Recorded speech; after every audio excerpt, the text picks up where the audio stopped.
और घड़ी में रात के लगभग 11:15 बजे का वक्त, आप 12:15 बजे का वक्त, और आप तमाम लोगों को मैं हिंदुस्तान लाइव पर फरहान याहिया आप सबका इस्तकबाल करता हूँ, स्वागत करता हूँ। एक बेहद ही ख़ास खबर, और वो ख़बर ये जिनमें से आपके कुछ एक लोग ऐसे जो जानते होंगे कि तकरीबन 5 महीने गुजर गए और वक्फ बोर्ड के बहुत सारे ऐसे इमाम, बहुत सारे ऐसे मुअज्जिन ऐसे हैं कि जिनको अब तक तनख्वाहें नहीं मिल रही। आप सोचिए, वो लोग जो कि सर्विस करने वाले हैं या सरकारी नौकर हैं, जिनकी रेगुलर तनख्वाहें आती हैं, उनका भी इस वक्त गुजारा कर्फ्यू के दौरान, जबकि कोरोना कर्फ्यू है, लॉकडाउन की स्थिति है, उनका ही जब पूरा नहीं हो पा रहा, ऐसे में हालात कैसे कहिए उन लोगों के बारे में, क्या पूछिए उनकी भूख और प्यास और दिल के बारे में, क्या समझिए उन लोगों के बच्चों की, उनके घर वालों की कैफियत को, जो कि सिर्फ वक्फ बोर्ड की तनख्वाहों पर ही मुनहसिर रहते हैं, उसी पे डिपेंडेंट, उसी पे ही निर्भर रहते हैं। बेहद ही दुख के साथ आपको बताना पड़ रहा है, एक ऐसे टाइम, रात के वही जो मैं कह रहा हूँ 12:15 बजे, जब मुझसे मिलने के लिए मेरे पास पहुँचे इस तरीके के कई सारे इमाम हजरात, जिनके अब खातों में, जिनके अकाउंट में अब पैसा बाकी नहीं रहा है, वो और उनके बच्चे बेहद मजबूर हो चुके हैं। ना वो दवाई ले सकते हैं, ना वो राशन ले सकते हैं, ना पेट भर के खाना खा सकते हैं। एक वक्त खा लिया तो दूसरे का नहीं पता। दिल्ली में तकरीबन 3,000 के आसपास इमाम और मुअज्जिन ऐसे हैं कि जो वक्फ बोर्ड की सैलरी पर ही डिपेंडेंट रहते हैं, और वक्फ बोर्ड इस वक्त चेयरमैन से हेडलेस हो गया है। वक्फ बोर्ड के चेयरमैन पहले अमानतुल्लाह खान थे। आपको वहाँ की पल पल की रिपोर्ट लगातार देता रहा हूँ, आप लोगों को दिखाता रहा हूँ। जो कुछ वक्फ बोर्ड की कारकर्दगी, वहाँ की जो सरगर्मी रहती थी, वो सब दिखाता था। लेकिन आजकल वक्फ बोर्ड क्योंकि अब सर्विसेज के तहत हो गया है, तो उसके जो चेयरमैन हैं वो कोई नहीं है फ़िलहाल के लिए, और कोरोना कर्फ्यू होने की वजह से नहीं डिसाइड हो पा रहा कि अब कौन चेयरमैन आएगा, कौन वक्फ बोर्ड को संभालेगा। अकेले मेंबर्स का संभालना मुमकिन नहीं, सिर्फ जो चीफ एग्जीक्यूटिव ऑफिसर हैं SM अली, वो काम देख रहे हैं। लेकिन दुख की बात, अब तक इमामों को सैलरी नहीं दी जा रही। मेरे साथ इस वक्त कारी आरिफ मौजूद हैं। मैं कारी आरिफ आपसे सवाल करना चाहता हूं कि बता सकेंगे टोटल दिल्ली में वक्फ बोर्ड की मस्जिदें कितनी हैं, और वक्फ बोर्ड के रजिस्टर्ड और नॉन रजिस्टर्ड इमाम और मुअज्जिन कितने हैं? फरहान भाई, जो वक्फ बोर्ड के इमाम है तकरीबन 187 हैं, और मुअज्जिन जो हैं वो तकरीबन 94 है, जो वक्फ बोर्ड के मातहत आते हैं। इसके आगे सवाल आपका? जी, मैं आपसे ये पूछना चाहता हूँ, इनमें से नॉन रजिस्टर्ड कितने इमाम हैं, और जो मुअज्जिन हैं वो कितने हैं? हाँ, नॉन रजिस्टर्ड में अभी मैंने कुछ दिन पहले ऑल इंडिया इमाम फाउंडेशन से एक सर्वे किया था, चेयरमैन अमानतुल्लाह खान साहब के कहने पर, उनके हुक्म पर। पूरी दिल्ली में तकरीबन 1453 मस्जिदें हैं, जिसमें से 1116 मस्जिदें ऐसी हैं जो नॉन रजिस्टर्ड हैं, यानी कि वक्फ बोर्ड के मातहत नहीं आती हैं, और उसमें 123 आसार कदीमा के ही, जिसमें तकरीबन 35-40 मसाजिद में नमाज होती है, वो भी ज़ोहर, असर, मगरिब, इशा और फजर उनमें भी नहीं होती है।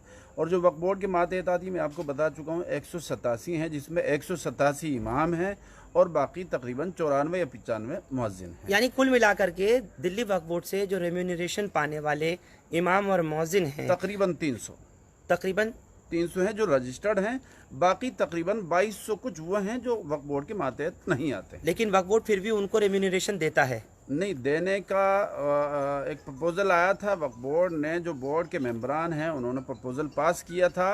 हाँ। 2018 में ये बात उठी थी, और फिर मार्च में बाकायदे इसको पास करके दिल्ली सरकार के पास पहुंचा दिया गया था, जिसमें अगस्त से बाकायदा तौर पर उन तमाम 2200 लोगों को, यानी कि 1100 कुछ मसाजिद के इमाम और मुअज्जिनीन को 14,000 और 12,000, यानी कि 14,000 इमाम को और 12,000 मुअज्जिनीन को तनख्वाहें देने की उन्होंने प्रक्रिया शुरू कर दी थी। 2 महीने की उनको मिली भी है, और जैसा कि मुझे मोतबर ज़राए से मालूम हुआ है कि 4 महीने की मज़ीद तनख्वाहों पर दस्तखत करके बाकायदा चेक उनका रखा हुआ है वक्फ बोर्ड के दफ्तर में। लेकिन वक्फ बोर्ड के दफ्तर में रखा हुआ है, सीईओ जो है वो तनख्वाह जारी नहीं कर रहे हैं। इमाम मौज़िन लोग जो हैं उनके अब ना खातों में पैसे रहे, ना उनको अब कोई डोनेट करने वाला, अब दान करने वाला भी नहीं रहा कि उनको तनख्वाह नहीं मिल रही तो राशन पहुंचा दे, अब खाना पहुंचा दे।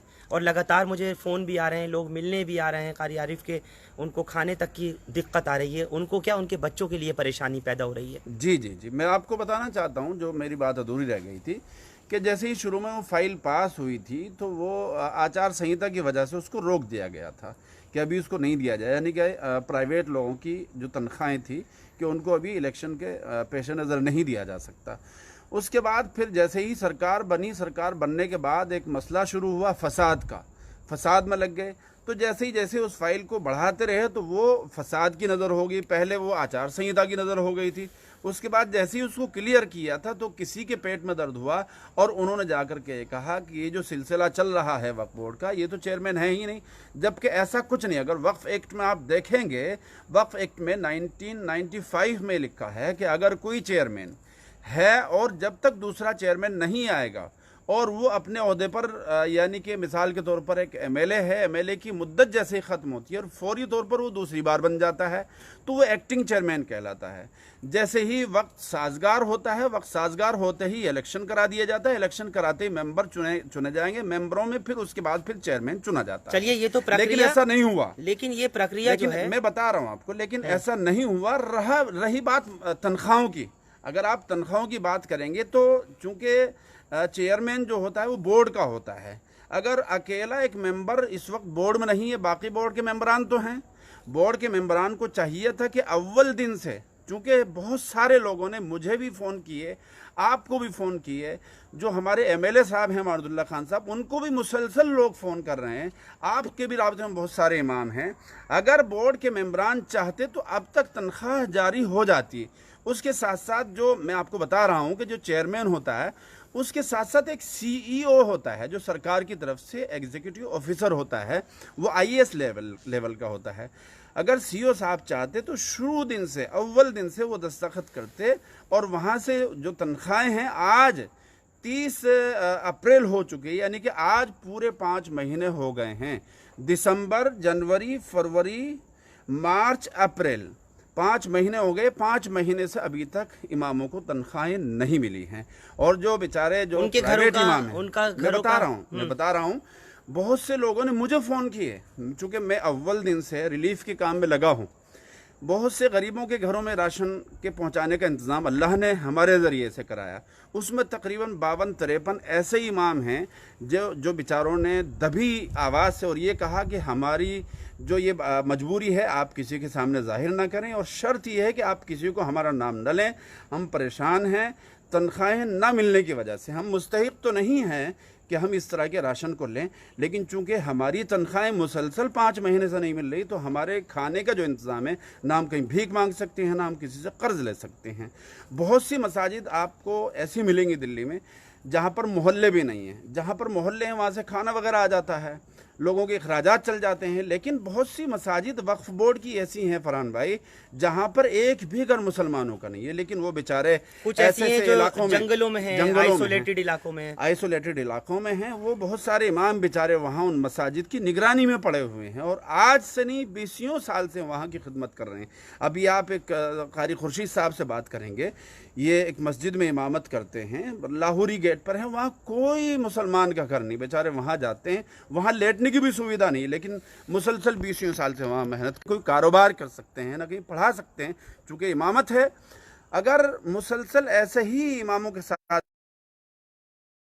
देख लीजिए फरहान भाई, आपको अगर एक दिन 500 रुपये नहीं मिलेंगे तो आपकी अहलिया या आपकी वालिदा या आपकी बहन या आपका भाई या आपके बेटे बेटियां फौरी तौर पर कहेंगे भाई हमें पैसा चाहिए, अखराजात में परेशानी हो रही है। लेकिन चूंकि 5 महीने तक इमामों को तनख्वाहें नहीं मिल रही हैं, मैं सीधा बोर्ड के जो मेंबरान हैं उनसे कहूँगा कि अगर आप चाहें, चलिए एक मेंबर नहीं है आपके पास, उस मेंबर की जगह सीईओ साहब हैं, उनको दस्तखत करके इमामों की मजबूरी को सामने रखते हुए इन तमाम लोगों की तनख्वाहों को जारी कर देना चाहिए था, जो अभी तक नहीं की गई। नहीं की गई है। बिल्कुल आपने बताया कारी आरिफ और बहुत डिटेल में बताया। उसके साथ साथ लगभग 40 दिन हो गए हैं कोरोना कर्फ्यू को, और जो हालात इस वक्त कर्फ्यू के हैं, जैसा मैंने आपको कहा कि अच्छे भले लोग भी जो कि फाइनेंशियली स्ट्रांग होते हुए भी अपने अखराजात, अपने खर्चे पूरे नहीं कर पा रहे हैं। जो नौकरी पेशा लोग हैं, इस वक्त लॉकडाउन है और कोरोना कर्फ्यू है, उनके लिए भी बहुत मुश्किल हो रहा है 2 वक्त का ठीक से खाना खाना, 3 वक्त का तो भूल जाइए। ऐसे बहुत से इमाम हजरात हैं। और फिर जिस तरीके की दलील दी जा रही है, और जो कि वक्फ बोर्ड के CEO इस वक्त काम देख रहे हैं चेयरमैन की गैर मौजूदगी में, उनको भी सोचना चाहिए कि आखिर वो फाइल कहाँ अटक रही है, कौन सा ऐसा सिग्नेचर है जो नहीं अब तक पूरा काम किया गया, बैंक में कहाँ पर मामला अटका है जो इन लोगों को तनख्वाहें नहीं मिल पा रही हैं। ऐसा कैसे चलेगा? क्योंकि फाका कशी का अगर शिकार होता है कोई, तो उसका जिम्मेदार कौन होगा? मासूम बच्चे जो तलब करते हैं बाप से दूध के लिए या किसी खाने की चीज़ के लिए, और बाप की जेब में पैसा ना हो, और वो मस्जिद में इमामत करने वाला हो या वो मस्जिद से अजान देने वाला मुअज्जिन हो, ऐसे लोगों के लिए क्या हो सकता है? और ऐसी सिचुएशन, एक ऐसा हाल, एक ऐसा वक्त कि जब लॉकडाउन पूरी तरह से सारे देश में हो और लोग लड़ रहे हों ऐसी बीमारी से, जूझ रहे हों ऐसे वक्त से, बहुत मुश्किल है उस बेबसी को, उस मजबूरी को, उस लाचारगी को बयान करना अल्फाजों में, ख़ास तौर से मेरे लिए। लेकिन जिस तरीके की सूरत हाल थी कि पहले चलता रहा, जैसी स्थिति देखने में आई थी कि लॉकडाउन से पहले की जो सिचुएशन थी, उस टाइम इलेक्शंस का दौर था, आचार संहिता जैसे कारी आरिफ ने बताया कि लगा दी गई थी, उससे पहले दंगे फसाद का मामला और न जाने क्या क्या इस तरीके से होता रहा था। ऐसे हाल के अंदर तो बहुत मुश्किल है संभाल के रखना।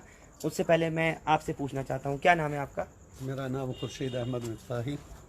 खुर्शीद साहब, इस वक्त कितना मुश्किल हो रहा है कि जब वक्फ बोर्ड से तनख्वाह नहीं मिल रही तो अपने घर को चलाना, अपने बच्चों का, बीवी का पेट पालना, घर वालों को देखना?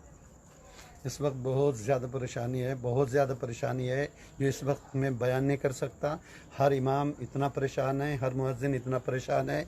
और जैसा अभी मौलाना आरिफ साहब ने बतलाया कि कुछ नहीं, बहुत सारी मसाजिद वक्फ बोर्ड के तहत आने वाली ऐसी हैं जहाँ दूर दराज तक मुस्लिम आबादी नहीं है, और उनका न खाने का इंतज़ाम है, न रहने का इंतज़ाम है।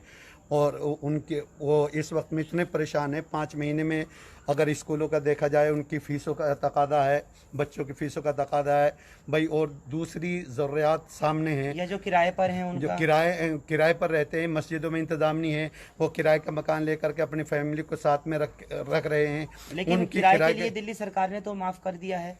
नहीं, दिल्ली सरकार ने, मालिक मकान मान रहा है या नहीं? नहीं, वो कोई नहीं मानता।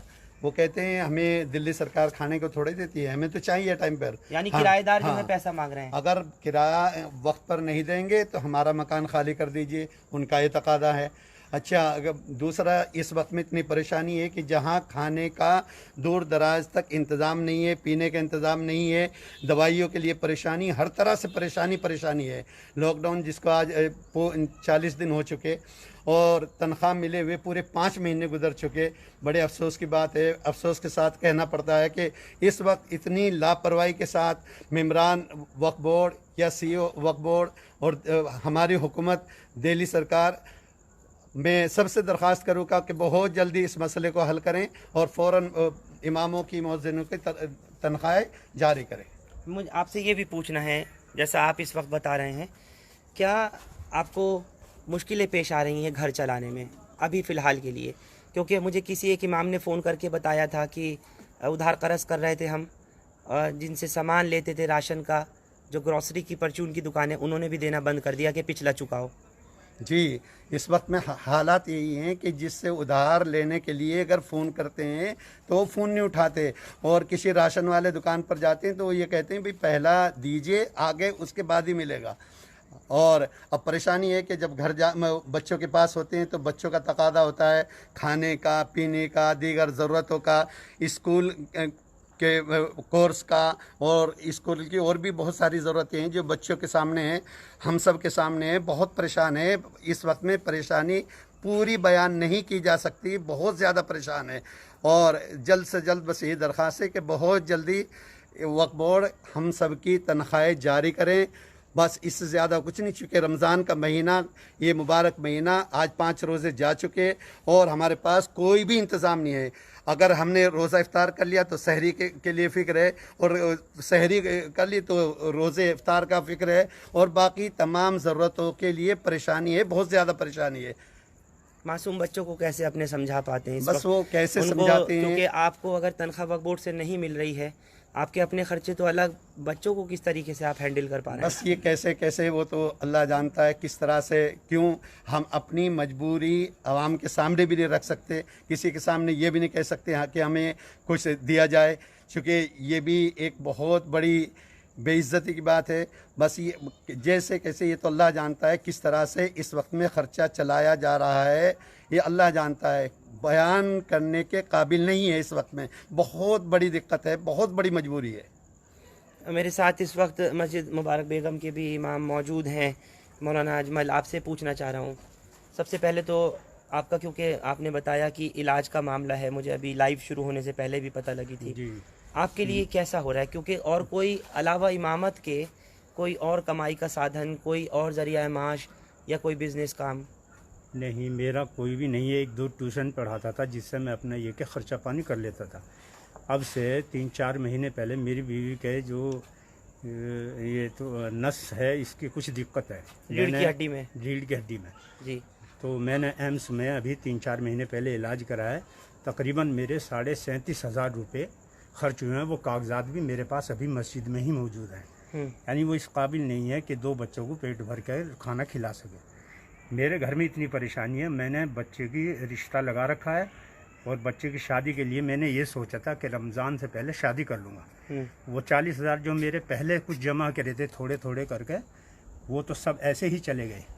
अब बाकी मैंने शादी के लिए सोचा था, तो अब मैं मजबूर हो गया हूँ कि 5 महीने हो गए, जैसे दूसरे अइम्मा हजरात जो परेशान हैं उससे ज़्यादा परेशानी मुझे है कि मैं अब शादी करता बच्चे की, ताकि मेरे घर गृहस्थी का जो काम था, जो मेरी बीवी जिसकी तबीयत ख़राब है, ताकि उसको कुछ सुकून मिलता। आज हालत यह है कि मैं दवाई के लिए भी तरस रहा हूँ, और खाने की भी बड़ी परेशानी है। कोई महिला तो है नहीं वहाँ, लेकिन अल्लाह का शुक्र है जिस तरह भी गुजर बसर हो जाती है। तो इस वक्त की जो तंगी का हाल है, 5 महीने से जो तनख्वाह नहीं मिली, क्या, पहले तो आप ये बताएं कि कितने वक्त से वक्फ बोर्ड के आप इमाम हैं?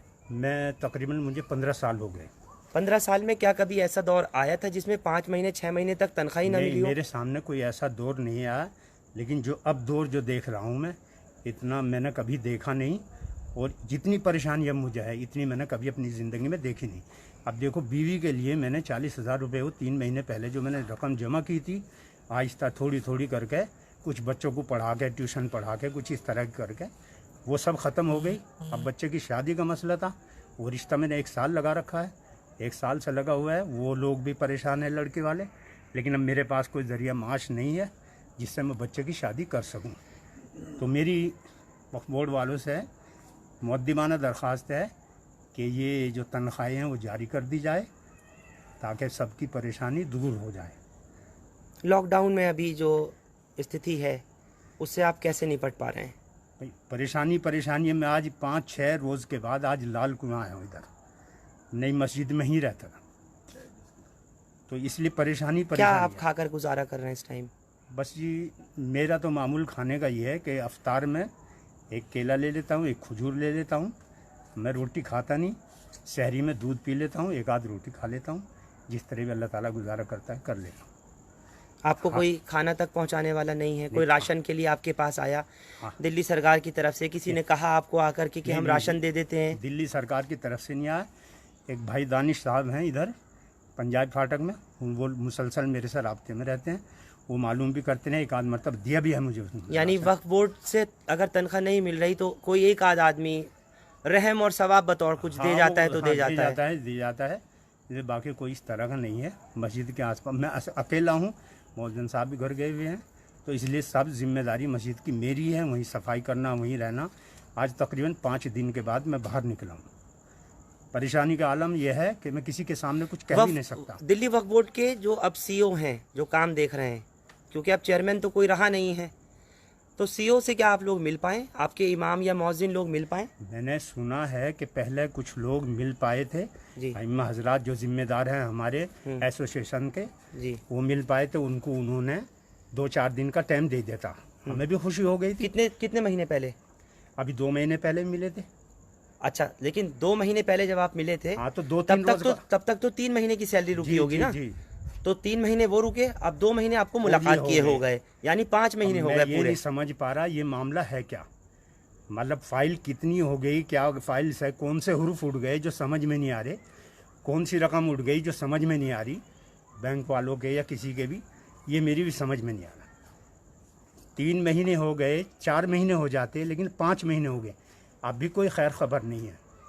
तो इसलिए परेशानी का ये आलम है, मैं अपनी दास्ता बयान नहीं कर सकता।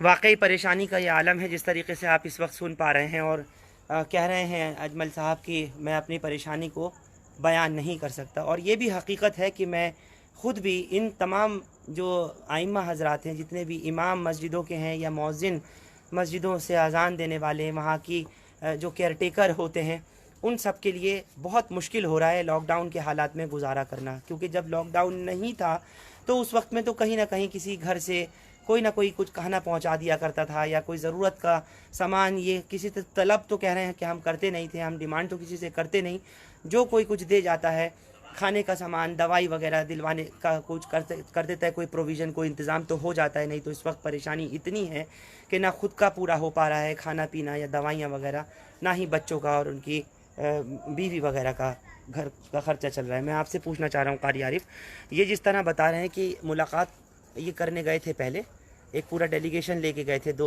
महीना पहले, लेकिन अगर ऐसी बात थी तो 2 महीने पहले तो लगभग 3 महीने हो चुके थे तनख्वाह रुके हुए, तब से अब तक तो दे देनी चाहिए थी। देखिए फरहान भाई, मैं आपको एक बात बहुत अहम बताने जा रहा हूँ। लॉकडाउन का मसला जो पूरी दुनिया के सामने है, इस वक्त तनख्वाह रोकने की तो बहुत मतलब बड़ी बात है। अगर तनख्वाहें आती भी तो बोर्ड के मेंबरान को या बोर्ड के किसी नुमाइंदे को चाहिए ये था कि आपकी तनख्वाहों से अगर आपका गुजारा नहीं हो रहा है तो हम आपको कुछ इजाफी रकम दे दें। इजाफी रकम बहुत दूर की बात, तनख्वाहें ही नहीं दी जा रही हैं। तनख्वाहें 5 महीने की रुक गई और इनको अभी तक इतना भी शऊर नहीं आया। ये अगर ये कुछ ना कुछ इमाम के तई कुछ अच्छा समझते या सोचते, चलिए ठीक है, मैं मान लेता हूँ कि फ़ाइल रुकी हुई है या फ़ाइल में कोई इस तरह का जो पेच लगा हुआ है, अटकल तो है कोई अटकल ऐसी लगी हुई है, तो आप किसी 5 आदमियों की एक नुमाइंदा टीम ऐसी बना देते कि जब तक तनख्वाह नहीं मिलेगी आप बतौर कर्ज 5-5 हज़ार रुपये या 10-10 हज़ार रुपये ले लीजिए।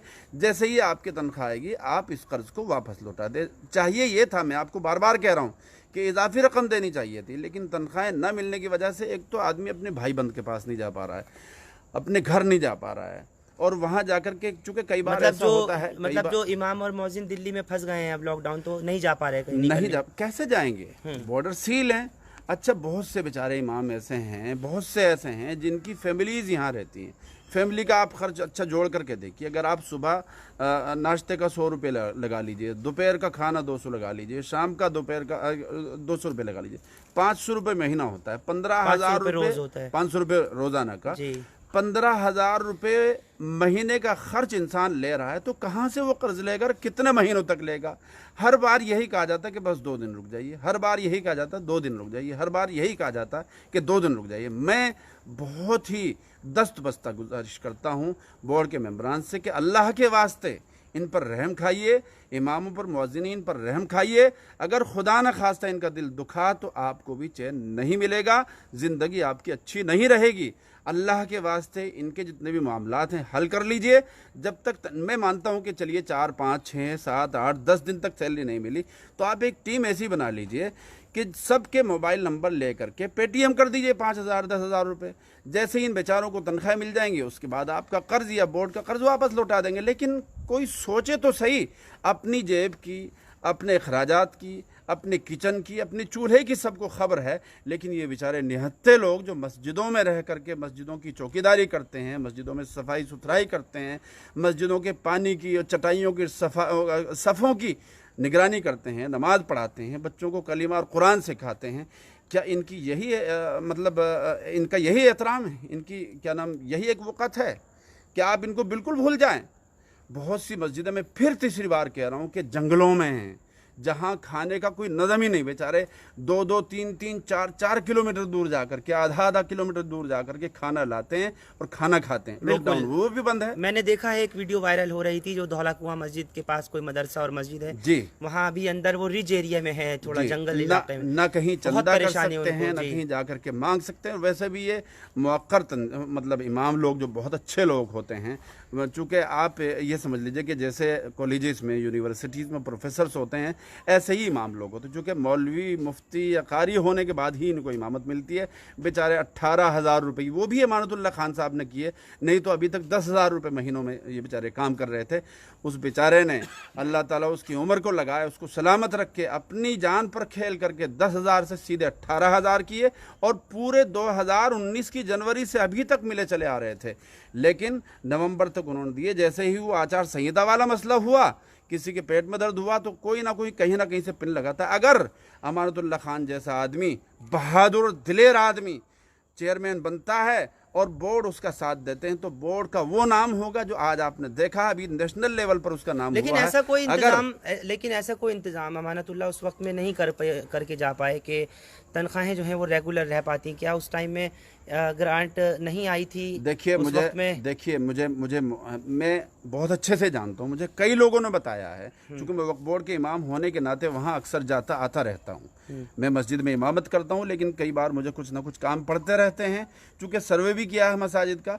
मुझे मालूम ये हुआ कि अमानतुल्लाह खान साहब ने इलेक्शन और आचार संहिता से पहले प्राइवेट इमामों के 4 महीनों की तनख्वाहों पर साइन कर दिए थे, और पिछले 3 महीनों से नहीं बल्कि 4 महीनों से फाइल के पीछे लगे हुए थे। 37 करोड़ रुपए जो बजट पास हुआ था दिल्ली सरकार की तरफ से, दिल्ली असेंबली में, कि भाई 37 करोड़ रुपए तमाम प्राइवेट इमामों के लिए, और जो बकिया जो यानी कि 13 लाख रुपए महीना जो आमदनी होती थी वक्फ बोर्ड की, आज वो साइन कर दिए थे, अमानतुल्लाह ने साइन कर दिए थे, तो वो मिले क्यों नहीं? फिर मिले यूँ नहीं कि बार बार यही कहा जा रहा है कि फाइल रुकी हुई है साहब, वहाँ से ग्रांट नहीं आई है।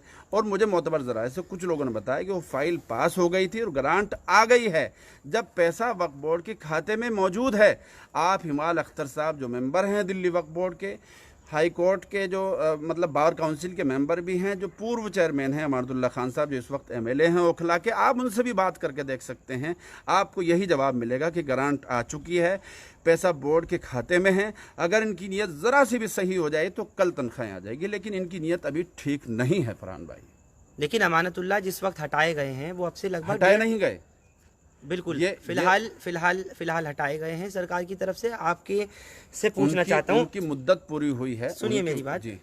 इस वक्त में नहीं है, एक्स चेयरमैन ही है। जी जी जी। तो मेरा सवाल आपसे ये है कि जिस वक्त में वो गए हैं लगभग 1.5 महीने पहले, तब तक भी तो तकरीबन 4 महीने की तनख्वाह, 3.5 महीने की तनख्वाह रुक गई उस टाइम में। मैं आपको बता चुका हूँ, उस वक्त से लेकर अब तक, जब तो आप भी तो कह रहे हैं 5 महीने इसीलिए तो हुए। मैं बता रहा हूँ, दिसंबर की तनख्वाह मिलने वाली थी, ठीक है। जनवरी का जैसे ही महीना शुरू हुआ, यानी कि दिसंबर की तनख्वाह आनी थी, जनवरी का जैसे ही महीना शुरू हुआ तो 8 फरवरी को इलेक्शन हुए, जनवरी में आचार संहिता लग गई, जिसकी वजह से वो दिसंबर की सैलरी की फाइल रुक गई, जिसकी वजह से दिसंबर की सैलरी नहीं आ पाई। आचार संहिता लग गई है, तो इमाम लोगों को क्या तनख्वाह नहीं मिलेगी? क्या आचार संहिता लगने के बाद में वो लोग जो सरकारी महकमों में काम करते हैं या प्राइवेट तंजीमों में काम करते हैं, वक्फ बोर्ड जबकि ऑटोनोमस बॉडी है जिसका अपना रेवेन्यू है, अपने कमाई का स्रोत भी है, ऐसे में क्या आचार संहिता लगेगी और इलेक्शन होंगे तो इमामों को, मौज़िनों को तनख्वाह नहीं मिलती है? हाँ, मिलनी चाहिए, लेकिन चूंकि कुछ अफसरान ऐसे हैं जिन्होंने कुछ ना कुछ बहाना बनाकर उस फाइल को रोका, और वो दिसंबर की तनख्वाह भी रुकी हुई है। उसके बाद फिर फरवरी हुई, 24 फरवरी को फसाद हुआ दिल्ली में, उसमें लगे रहे महीनों, उसमें लगा। उसके बाद 22 मार्च को जो है वो जनता कर्फ्यू का ऐलान हुआ, फिर 31 मार्च तक दिल्ली सरकार ने ऐलान कर दिया, फिर 14 अप्रैल तक जो है वो मरकज़ी सरकार ने कर दिया, अब 3 मई तक कर दिया। अब ये ठीक है, आप लॉकडाउन बढ़ाइए, लेकिन अल्लाह के वास्ते जो बेचारे इमाम हैं, जिनका घरों में इस वक्त राशन नहीं है, जिनकी जेब में आज 1 रुपया नहीं है, कहीं से कर्ज इनको नहीं मिल रहा है, ना ये मांग रहे हैं चूँकि जाहिर सी बात है कि ये एक ऐसा ओहदा है जो किसी के सामने हाथ नहीं फैलाया जा सकता। बहुत से लोगों ने, मैं आपको पहले बता चुका हूँ कि मुझसे ज़रा सा इजहार किया, मैंने अपनी जेब से और कुछ अपने दोस्तों से मिल करके उन तमाम लोगों की मदद की। किसी को राशन पहुँचाया, किसी के खातों में 2-2 हज़ार 6-6 हज़ार रुपये भी मैंने अपनी जेब से पहुँचाए हैं, सिर्फ इस वजह से कि वो बेचारे आज परेशान हैं। अगर आज हम उनके काम नहीं आएंगे तो फिर कौन आएगा। चलिए, आपका बहुत बहुत शुक्रिया इस वक्त कारी आरिफ मुझसे बात करने के लिए। और आप तमाम लोगों को इस वक्त मैं ये जो ख़बर दे रहा हूँ कि वक्फ बोर्ड के इमाम और मुअज्जिन हजरात की 5 महीने पूरे मुकम्मल हो चुके हैं। रमज़ान का महीना चल रहा है, ऊपर से लॉकडाउन की स्थिति है, और ऐसे वक्त में कि जब लोगों ने अब बहुत जगहों पर ऐसा है कि राशन भी देना बंद कर दिया है। कुछ जगहों पर जहां खाना शुरुआत में बट रहा था कि जब जनता कर्फ्यू का ऐलान 22 मार्च को किया था प्रधानमंत्री मोदी ने, और उसके बाद फिर दिल्ली के मुख्यमंत्री अरविंद केजरीवाल और लेफ्टिनेंट गवर्नर अनिल बैजल की तरफ से लॉकडाउन का ऐलान हुआ, और फिर प्रॉपर तरीके से फर्स्ट जब एड्रेस हुआ प्राइम मिनिस्टर का नरेंद्र मोदी का, पूरी तरह से फिर कर्फ्यू लगा दिया गया कोरोना का जो जंग है उसको, उसकी कड़ी को तोड़ने के लिए। लेकिन अब ये तमाम इमाम, ये तमाम मौज़िन किस दर जाएं, ये किस घर जाएं, किससे मांगें, किससे कहें कि अब हमारी ये ज़रूरत है। कौन है अब ऐसा कि जब वक्फ बोर्ड के ही दरवाजे बंद हो गए, वक्फ बोर्ड के ही तरह तरह के वहाँ से जवाब आने लगे और दलीलें पेश की जाने लगी कि अभी लॉकडाउन हो गया है और उससे पहले झगड़ा हो गया, उससे पहले इलेक्शंस हो रहे हैं, कोड ऑफ कंडक्ट लग गया। अगर ये सब कुछ चलता रहेगा तो फिर इन लोगों का क्या होगा, इनके परिवार वालों का क्या होगा, इनके बच्चों का क्या होगा, कौन है उसका जिम्मेदार। और इस पूरे मामले के लिए मैं पूर्व वक्फ बोर्ड के जो चेयरमैन हैं अमानतुल्लाह, उनसे ज़रूर बात करने की कोशिश करूंगा। अगली वीडियो ज़रूर अपलोड करूंगा उनसे बात करके। और साथ ही साथ जो दिल्ली बार काउंसिल के मेंबर, साथ ही दिल्ली वक्फ बोर्ड के एग्जीक्यूटिव मेंबर और ख़ुद इमाल अख्तर साहब, उनसे भी बात करूंगा। मेरी कोशिश होगी कि उनसे भी मैं इस बात का जवाब ले सकूं कि आखिर किस जगह पेच अटक रहा है, कहाँ ऐसी बात है कि जहाँ पर सैलरी उन लोगों को नहीं दी जा रही, उन तमाम इमाम को और मौज़िन लोगों को नहीं दी जा रही जो आपकी हमारी खिदमत में रहते हैं, मस्जिदों की जो अल्लाह के घर हैं उनकी खिदमत में दिन रात लगे रहते हैं। ये वाकई एक बुरा वक्त है और एक ऐसा वक्त कि जिसमें आप लोगों को, हम लोगों को, सबको मिलकर के सोचना होगा। ख़ास तौर से इस तबके की तरफ भी ध्यान देना होगा। और दिल्ली वक्फ बोर्ड के CEO से SM अली से भी बात करना चाहूँगा। अगर फ़ोन पे बात होगी, फ़ोन पे लाइव आना चाहेंगे, लाइव जैसा भी चाहेंगे, मैं चाहूँगा कि उनसे भी मिलूँ, उनसे सवाल तो कर सकूँ आखिर क्या मजबूरी है उनकी ऐसी कि फ़ाइल को रोका हुआ है और इन तमाम मजबूर, बेबस, बेकस लोगों का सहारा नहीं बन पा रहे। जबकि इस वक्त ऐसे बहुत सारे मदद के हाथ हैं गैर मुस्लिम भाइयों के, आपको बताना चाहूँगा, चाहे उसमें सिख बरादरान हो, चाहे हिंदू बरादरान हो, या फिर वो ईसाई लोग हों, बहुत बड़े पैमाने पर आगे आकर के मुसलमानों की भी मदद कर रहे हैं। और जो साहिब हैसियत मुसलमान हैं वो दूसरी कौम के लोगों की, दूसरे धर्म के लोगों की मदद कर रहे हैं। फिर ऐसे में ये वक्फ बोर्ड किस काम का है? ये वक्फ बोर्ड आखिर फिर इसकी क्या कारगुजारी है? क्या मतलब है फिर वक्फ बोर्ड का जो अपने ही इमामों को और अपने मौज़िनीन को वक्त पर तनख्वाह अगर ना दे पाए? 1 महीना बर्दाश्त हो जाता, 2 महीने बर्दाश्त हो जाते, 3 महीने कोई बात नहीं, खींच लिए गए।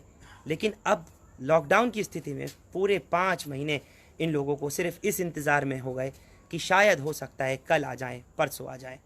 महज 300 से 350 ऐसे इमाम और मौज़िन हैं जो वक्फ बोर्ड से रजिस्टर्ड हैं।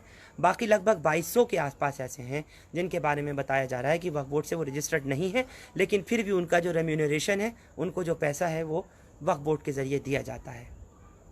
कोशिश करूँगा अमानतुल्लाह से बात करने की और कोशिश करूँगा हिमाल अख्तर साहब से भी बात करने की। हिंदुस्तान लाइव फरहान याहिया आप लोग यूट्यूब पर सब्सक्राइब कर सकते हैं और क्लिक कर सकते हैं बेल आइकन हमारी खबर की पहली नोटिफिकेशन के लिए। फेसबुक पर हमारा page Hindustan live Farhan Yahiya follow और लाइक कर सकते हैं।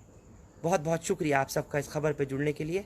कोशिश कीजिएगा कि बस किसी तरह से इन लोगों का, इन परेशान हालों का, इन तंगदस्तों का इस वक्त कुछ तो भला हो, कोई ऐसा हो जो आकर के इनकी मदद कर सके, इनका तरस खा सके। बहुत बहुत शुक्रिया आप सबका। Thank you for now.